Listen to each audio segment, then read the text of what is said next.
personal power. My power is my ability to think a new positive thought, see a new positive vision, speak a new positive word, write new positive goals, and do something about my life by taking a new positive action step. When I was born valuable. When I was born important. When I was born lovable. When I was born powerful. And no matter what anyone has said about me, and no matter what anyone has said about me, and no matter what anyone has done to me, and no matter what I have done to myself, and no matter what I have said about myself, I am still valuable. I am still important. I am still lovable. I am still extremely powerful. Extremely powerful. You're going to welcome Marcelo Morocho, April Live.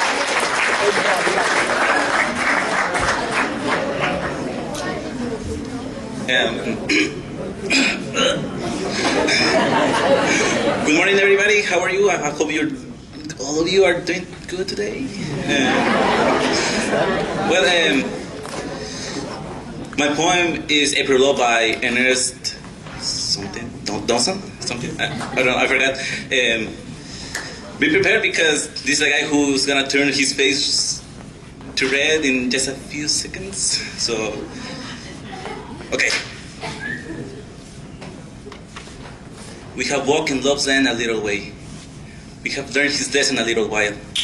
And shall we not part at the end of the day with a sigh, a smile?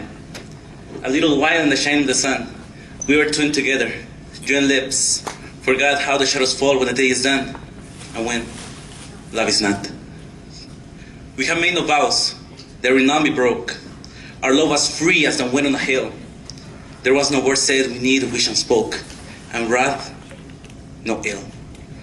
So shall we not part at the end of the day, who have loved and lingered a little while, join lips for the last time, go our way with a sigh, a smile. Thank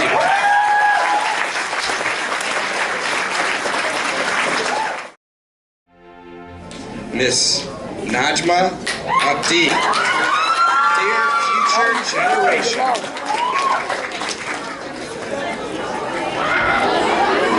Oh my God.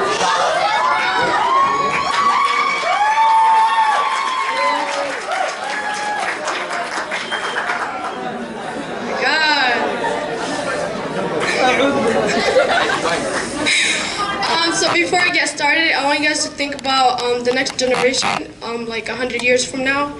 Yeah, so let's get started. So my poem is about Dear Future Generation by Prince A. Dear future generations, I think I speak for the rest of us when I say, sorry. Sorry we left you a mess of a planet. Sorry that we were too caught up in our own doings to do something. Sorry we listened to people who made excuses to do nothing.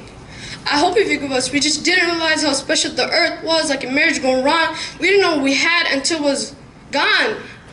For example, I'm guessing you probably know what's the Amazon desert, right?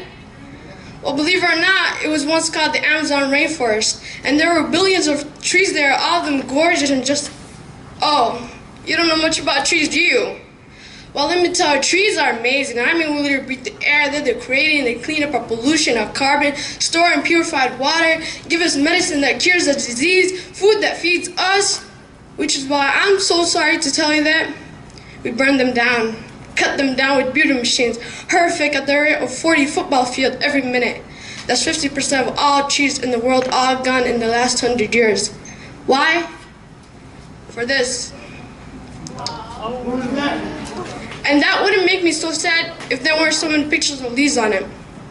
You know, when I was a child, I read how the Native Americans had such consideration for the planet that they felt responsible for how they left the land for the next 7 generations.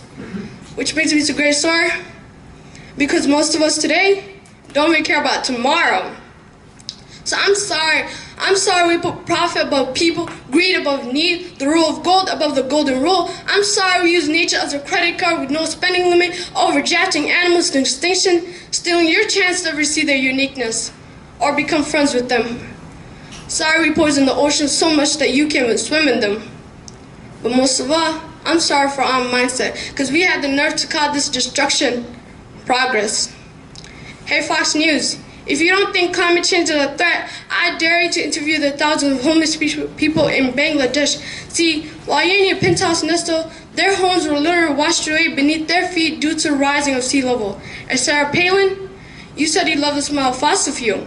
Well, I urge you to talk to kids of Beijing who are forced to wear a pollution mask just to go to school. You see, you can ignore this, but the thing about truth is, it can be denied, not avoided. So I'm sorry, future generation. I'm sorry our footprints became a sinkhole and not a garden. I'm sorry we paid so much attention to ISIS and very little to how the ice is melted in the Arctic. I'm sorry we doomed you. I'm sorry we couldn't find another planet in time to move to. I am sorry. You know what? Cut the beam. I'm not sorry. This generation I do not accept, because an error does not become a mistake until you refuse to correct it. We can redirect this. How?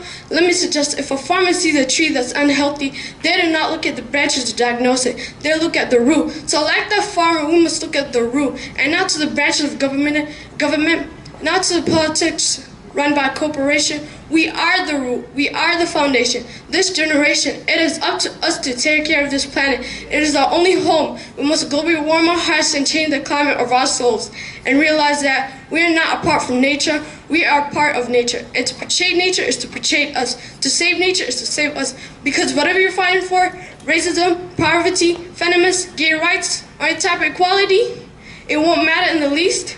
Because if we all don't work together to save the environment, we'll be equally extinct. Sorry.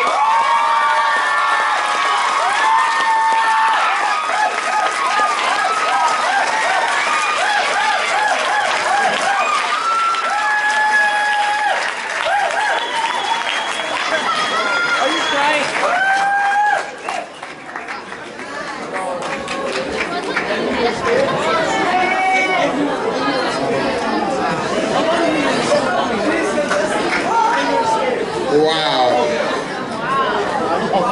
That's about all I can say. That is, first of all, I don't know if I would ever be able to memorize that much material. On top of it, the message.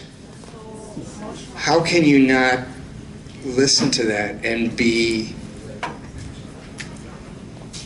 struck with, like, oh my God, this is our day. This is reality. This is our world. It moved me.